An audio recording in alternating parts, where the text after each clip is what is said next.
Mark Hinton in London, last updated 14/13, November 3, 2017. If the All Blacks are to lift the Webb Ellis Cup again, they'll have to work through the same tough schedule as all their rivals. Opinion shock, horror. All indications are that we have a Rugby World Cup draw that appears to be fair and consistent for all concerned. What next? The seeding's done a year out, so they actually reflect real form, rather than ancient history. That, folks, remains what you might call a work in progress.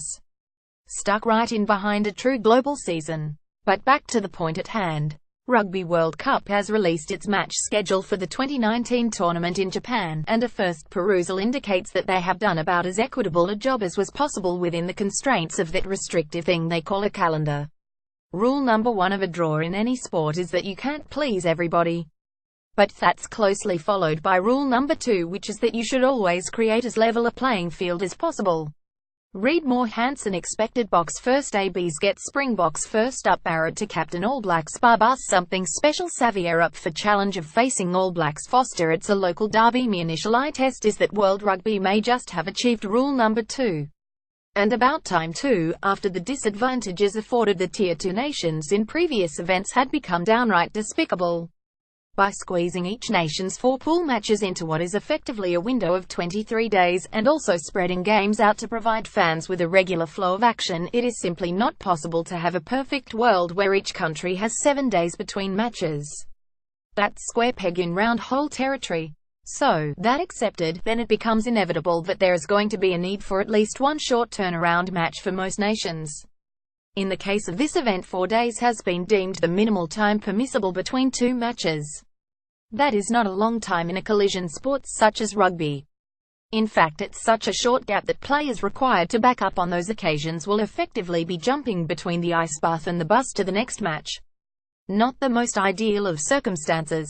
But when you accept that one 4-day turnaround is necessary given the constraints of playing the tournament out within an acceptable and realistic time period, then the onus simply goes back on coaches to manage their resources smartly.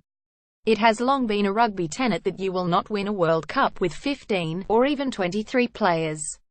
Squad depth is as important an ingredient as scrum power, breakdown tactics, defensive alignments and big men who can run swiftly.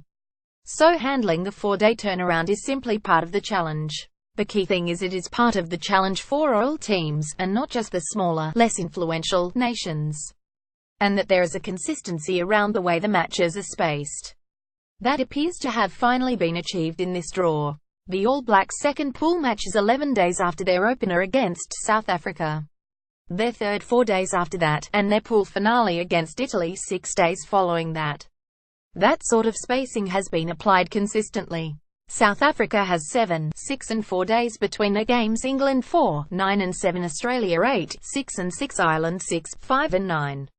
Pluck out some of the Tier 2 sides and you will see a similar theme. Hosts Japan have the most generous spacing of 8, 7 and 8 days, which is understandable. But Tonga have 6, 8 and 7. Fiji 4, 8 and 6 and Georgia 6, 4 and 8. In a perfect world, everybody would have the appropriate amount of time to prepare for all matches. But this ain't a perfect world, and in that case we just have to settle for imperfectly perfect stuff.